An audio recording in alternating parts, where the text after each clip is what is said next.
Hello बच्चों, स्वामी Keshavananda online class में मैं कासमदीन आपका स्वागत करता हूं। पिछली वीडियो में आपको मैंने प्रश्नावली 1.1 जो है वो हल करवा दी थी। तो आज अपना टॉपिक है अंकगणित की मूलभूत प्रमेय। अंकगणित की मूलभूत प्रमेय। तो अंकगणित की मूलभूत प्रमेय क्या है? किसी भी भाज्य संख्या को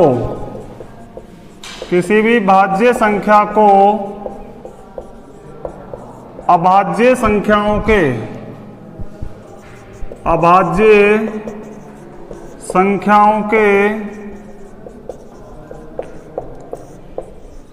गुणनखंड के रूप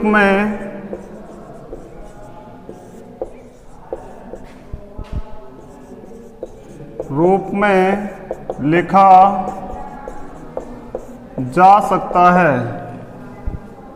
अभाज्य संख्याओं के गुणनखंड के रूप में लिखा जा सकता है। यह गुणनखंड अभाज्य संख्याओं के आने वाले क्रम के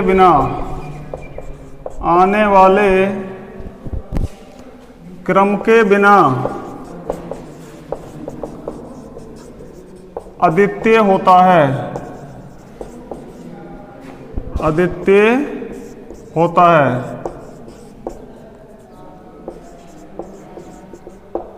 हाँ, तो देखिए एक बार फिर समझिए। किसी भी भाज्य संख्या को अभाज्य संख्याओं के गुणनखंड के रूप में लिखा जा सकता है। कोई भी भाज्य संख्या हो, हम उसको अभाज्य संख्याओं के गुणनखंड के रूप में लिख सकते हैं। और यह गुणनखंड अभाज्य संख्याओं के आने वाले क्रम के बिना अद्वितीय होता है। क्रम का कोई महत्व नहीं होता है। जैसे मान लीजिए 10 है। 10 कैसी संख्या है? भाज्य संख्या है। इसको हम क्या लिख सकते हैं? 2 गुणा 5। 2 भी अभाज्य है और 5 भी अभाज्य संख्या है। अब इसको चाहे 2 गुणा 5 लिखो या 5 गुणा 2 लिखो, क्रम का कोई महत्व नहीं है कि पहले 2 को लिखा जाए फिर 5 को लिखा जाए। तो ये जो गुणनखंड है अभाज्य संख्याओं के आने वाले क्रम के बिना भी अद्वितीय होता है। तो अंकगणित की मूलभूत प्रमेय क्या है? किसी भी भाज्य संख्या को अभाज्य संख्याओं के गुणनखंड के रूप में लिखा जा सकता है। और ये गुणनखंड अभाज्य संख्याओं के आने वाले क्रम के बिना क्या होता है? अद्वितीय होता है। और ये जो परिभाषा है आपसे 1 नंबर में पूछी जा सकती है। और अब हम करेंगे प्रश्नावली 1.2 के सवाल।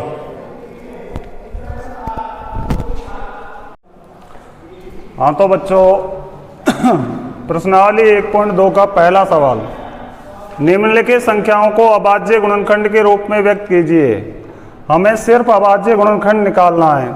तो पहला सवाल है आपका 140। तो इसके अभाज्य गुणनखंड निकालने हैं। तो 140 सबसे पहले हम किसका भाग देंगे? 2 का भाग देंगे। 2 का भाग कितनी बार जाएगा? 70 बार। 70 में 2 का जा रहा है 35। 35 में 5 का जाएगा कितनी बार? 7 बार। और 7 का 7 में जाएगा 1 बार। तो 140 के अभाज्य गुणनखंड हो गए 2 गुणा 2 इंटू 5 इंटू 7। तो हम इसको लिख सकते हैं 2 की घात 2 इंटू 5 इंटू 7। इसी तरह हमें 156 के अभाज्य गुणनखंड निकालने हैं।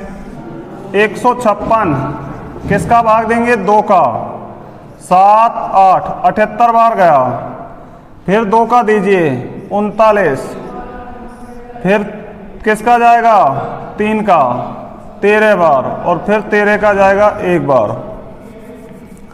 तो 156 के अभाज्य गुणनखंड हो गए 2 गुणा 2 गुणा 3 गुणा 13, यानी 2 की घात 2 इंटू 3 इंटू 13। तो इस तरह से आपको अभाज्य गुणनखंड निकालने हैं। इसके बाद है 3825। इसके हमें अभाज्य गुणनखंड निकालना है। तो 3825 के अभाज्य गुणनखंड 5 2 7 और 8 15 3 18, तो 3 का भाग जाएगा, 2 का तो जाएगा नहीं। 3 का भाग दीजिए 1 बार, 2 बार, 7 बार और 5 बार। फिर 3 का दीजिए 4 2 5। अब देखिए 3 का जा रहा है, नहीं जा रहा, 6 और 5 11, नहीं जाएगा, तो 5 का भाग दीजिए 8 5। 5 का दीजिए 17 बार और फिर 17 का जाएगा 1 बार, तो 3825 के अभाज्य गुणनखंड हो गए 3 गुणा 3 इंटू 5 इंटू 5 इंटू 17, यानी 3 की पावर 2 इंटू 5 की पावर 2 इंटू 17। तो इस तरह से आपको अभाज्य गुणनखंड ज्ञात करने हैं। आगे देखिए 5005, 5005, तो 5005 के हमें अभाज्य गुणनखंड ज्ञात करने हैं। 5005, 5 का भाग दीजिए 1 0 0 1, 1001, इसमें किसका भाग जाएगा? 7 का भाग चला जाएगा शायद, 1 में से 1 घटा 0, 7 एकम 7, 3 बच गए, 30 हो गए और 2 बच गए, सही है। 7 का दीजिए 7 एकम 7, 7 चौका 28 और 7 तिया 21, 3 और 1 4, 4 0। 7 का फिर दीजिए, नहीं जाएगा। 143 में 13 का भाग दीजिए, 11 का देके देखो, 11 एकम नहीं जाएगा, 13 का जाएगा, 13 एकम 13 और 13 एकम 13, तो 11 का जा रहा है 13 बार। फिर 11 का दे लीजिए 1 बार, तो 5005 के अभाज्य गुणनखंड हो गए 5 गुणा 7 इंटू 11 इंटू 13। एक बार फिर समझिए, 5 का भाग दिया 1001 आ गया, 7 का भाग दिया 7 एकम 7, 3 बच गए, 7 चौका 28, 2 बच गए, 7 तिया 21। फिर 13 का भाग दे दिया, 1 बार गया और 13 एकम 13 और 11 का, तो 5005 के अभाज्य गुणनखंड हो गए 5 गुणा 7 गुणा 11 गुणा 13। इसी तरह से आपको 7429 के अभाज्य गुणनखंड ज्ञात करने हैं। 7429, तो देखिए इसमें किसका भाग जाएगा? 2 का भाग नहीं जा रहा, 3 का, 9 और 2 11 और 4 15 और 7 23 22, तो 22 में भाग 3 का नहीं जाता, तो 3 का भी नहीं जाएगा, 5 का भी नहीं जाएगा, 7 और 2 9 और 9 और 4 13, तो 7 का भी नहीं जा रहा है। तो इस तरह से इसमें जो भाग जाएगा वो जाएगा 17 का। 17 चौका 68, 6 बच गए, 62 हो गए, 17 दूनी 34, 17 ती 51, कितने बचे? 11 बच गए, 119, 17 सत्ता 119। इसके बाद भाग दीजिए, किसका जाएगा? 19 का। 17 के बाद कौन सी संख्या है अभाज्य संख्या? 19। 19 का भाग 19 दूना 38, 5 बच गए, 19 30 57, और इसके बाद 23 का भाग जाएगा 23 एकम 23, तो 7429 के अभाज्य गुणनखंड हो गए 17 इंटू 19 इंटू 23। तो इस तरह से बच्चों आपको इन संख्याओं के अभाज्य गुणनखंड ज्ञात करने हैं, ठीक है।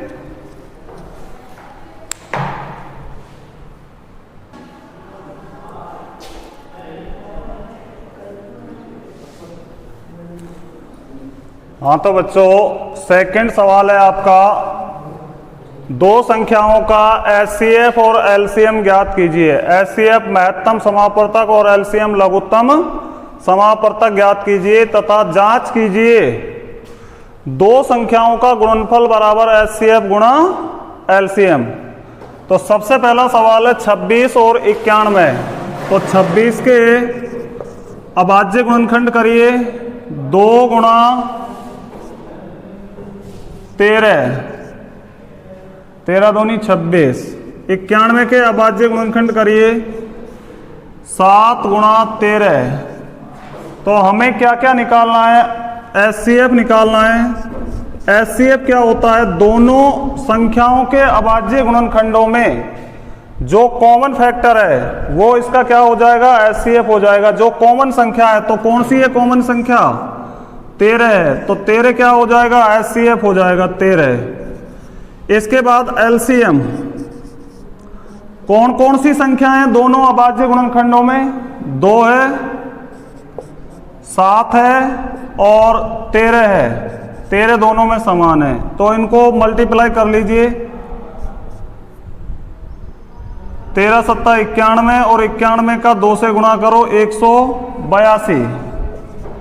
तो HCF आ गया 13। HCF क्या होता है, जो कॉमन फैक्टर होता है, जो कॉमन गुणनखंड है वो आपका HCF हो जाएगा।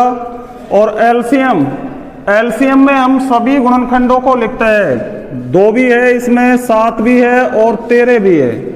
तो 2 × 7 × 13 बराबर 182। अब हमें ये जांच करनी है कि दो संख्याओं का गुणनफल बराबर HCF गुणा LCM। तो जांच, दो संख्याओं का गुणनफल, दो संख्याओं का गुणनफल, दो संख्याओं का गुणनफल कौन कौन सी संख्या है, 26 और 91। 26 गुणा 91, तो गुणा कर लीजिए, 26 का 91 से गुणा करो, 91 गुणा 26, 6 9 छिक्की 54, 2 और 9 दूनी 18, 6 8 5 13 और 2 2366। इसी तरह HCF और LCM का भी गुणा करना है, तो ये आ गया 2366। अब HCF गुणा LCM करिए, HCF गुणा LCM, तो HCF क्या है आपका 13 इंटू 182, तो 13 दूनी 26, हंसलाई 2, 13 8 104 और 2 106, हंसलाई 10, 13 एकम 13 और 10 23, तो 2366। जो दोनों संख्याओं का गुणनफल है वही HCF और LCM का भी गुणनफल आ रहा है। तो इस तरह से जांच कर लीजिए और लिख दीजिए नीचे, अतः HCF गुणा LCM बराबर दोनों संख्याओं का गुणनफल, दोनों संख्याओं का गुणनफल, दोनों संख्याओं का गुणनफल। ठीक है, तो इस तरह से आपको ये सवाल जो है हल करना है। इसके बाद देखिए सेकंड सवाल, 510 और 92। तो 510 के अभाज्य गुणनखंड करिए, 2 का भाग दो इसमें सबसे पहले। अगर डायरेक्ट आपसे नहीं होता है तो अलग करके देख लीजिए, 2 का भाग देंगे क्या आ जाएगा, 255। 255 में इस तरह से अलग कर लीजिए, 510, 2 का भाग दिया 255। फिर किसका देंगे, 3 का दे लीजिए 8 बार और 5 बार, 5 का दीजिए 17 बार और फिर 17 का दीजिए 1 बार। तो 2 गुणा 3 गुणा 5 गुणा 17। इसी तरह 92 के अभाज्य गुणनखंड कर लो, 2 का भाग दिया 4 6 46, 2 का दिया 23 और 23 का दिया 1 बार। तो 2 गुणा 2 गुणा 23, 92 के अभाज्य गुणनखंड हो गए 2 गुणा 2 गुणा 23। अब हमें क्या निकालना है, HCF और LCM निकालना है। यानी हम इसको इस तरह भी लिख सकते हैं, 2 की घात 2 इंटू 13। तो HCF निकालिए। देखो इनमें जो हमें संख्याएं दी हुई है उनके अभाज्य गुणनखंडों में जो कॉमन फैक्टर है उसकी न्यूनतम घात कितनी है, न्यूनतम घात कितनी है वो आपको देखनी है। तो न्यूनतम घात, कॉमन फैक्टर कौन सा है, 2, और 2 की न्यूनतम घात क्या है, 1 है। तो HCF आ जाएगा इसका 2। इसके बाद हमें LCM निकालना है। तो LCM देखिए कौन कौन से गुणनखंड है इसमें, 2 आ रहा है, एक बार लिख लीजिए 2, 3 भी आ रहा है 3, 5 भी आ रहा है 5 लिख लिया। इसके बाद 17 भी आ रहा है और 23 भी आ रहा है।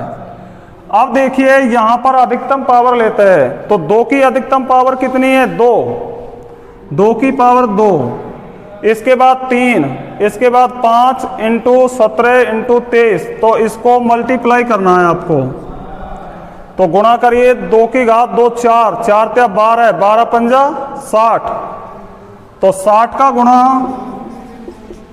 17 से करो, 0, 17 पंजा 85 और 17 छिक्की 102, 1020, और 1020 का 23 से गुणा करो, 0, 23 दूनी 46 को 6 हसला 4 और 23 एकम 23, 23,460, 23,460। तो इस तरह से आपको एचसीएफ और एलसीएम ज्ञात करने हैं। अब हमें जांच करनी है। अब देखिए यहां तो मैंने आपको गुणा करने का तरीका बताया था, यहां आपको जांच जो है दूसरे तरीके से बता रहा हूं, आपको गुणा करने की भी जरूरत नहीं पड़ेगी। तो एचसीएफ इंटू एलसीएम, एचसीएफ क्या है आपका 2, एलसीएम क्या है आपका 23,460। तो लिख लीजिए इनके वापस गुणनखंड के रूप में लिखो। तो 23,460 के गुणनखंड क्या हो गए, 2 इंटू 2 इंटू 3, 2 की घात 2 इंटू 3 इंटू 5 इंटू 17 इंटू 23। अब देखिए 510 के क्या अभाज्य गुणनखंड है, 2, 3, 5 और 7। तो इनको अलग लिख लीजिए, 2 गुणा 3 गुणा 5 गुणा 17 इंटू 2 की घात 2 इंटू 23। तो ये गुणा करेंगे तो क्या आएगा 510, और इसको गुणा करेंगे तो क्या आएगा 92 आ जाएगा।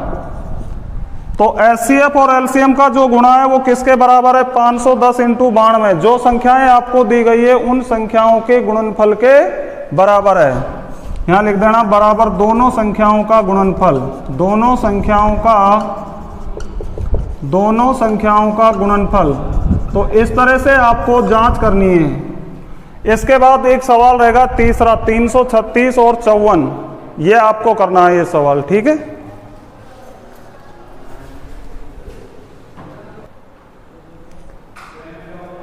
हाँ तो बच्चों अगला सवाल है, तीसरा सवाल आपका, निम्नलिखित संख्याओं के एचसीएफ और एलसीएम अभाज्य गुणनखंड विधि से ज्ञात कीजिए।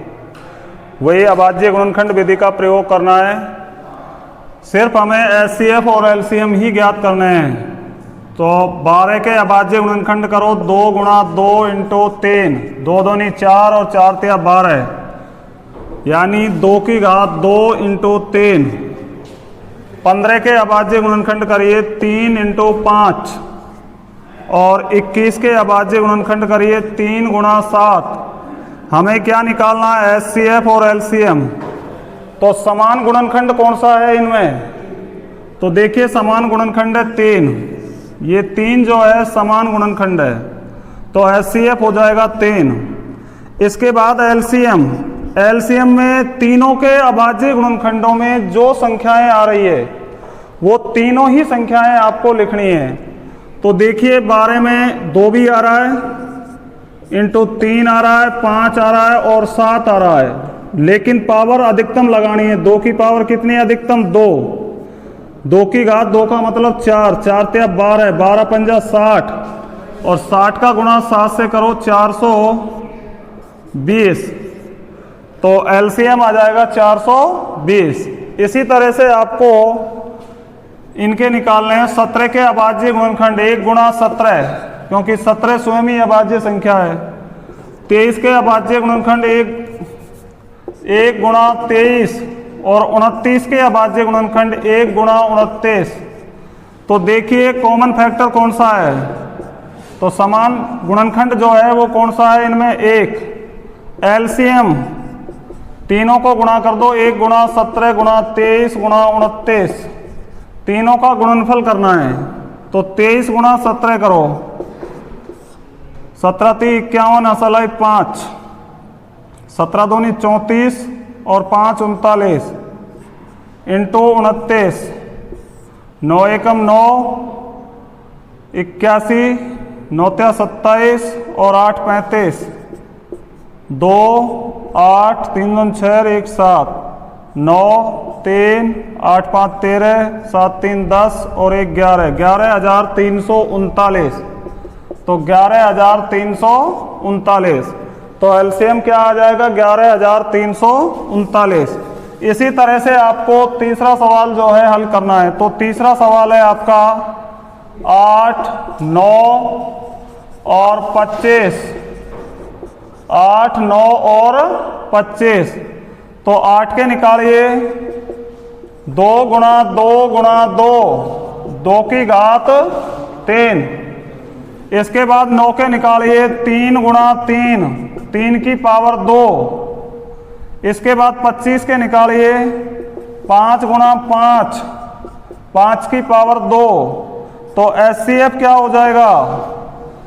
कौन सी संख्या कॉमन है? इनमें कोई नहीं है। तो जहां कुछ कॉमन नहीं होता, एक कॉमन होता है, क्योंकि एक उससे कोई फर्क नहीं पड़ेगा इसके ऊपर। तो एचसीएफ क्या हो जाएगा? 1 हो जाएगा। एलसीएम 2 की घात 3 इंटू 3 की घात 2 इंटू 5 की घात 2। 2 की घात 3 का मतलब 8 गुणा 9 गुणा 25। 25 का 8 से गुणा करो 200 और 200 का 9 से गुणा करो 1800। तो इसका एलसीएम कितना आ जाएगा? 1800 आ जाएगा। तो इस तरह से बच्चों आपको एचसीएफ और एलसीएम ज्ञात करने हैं। ठीक है।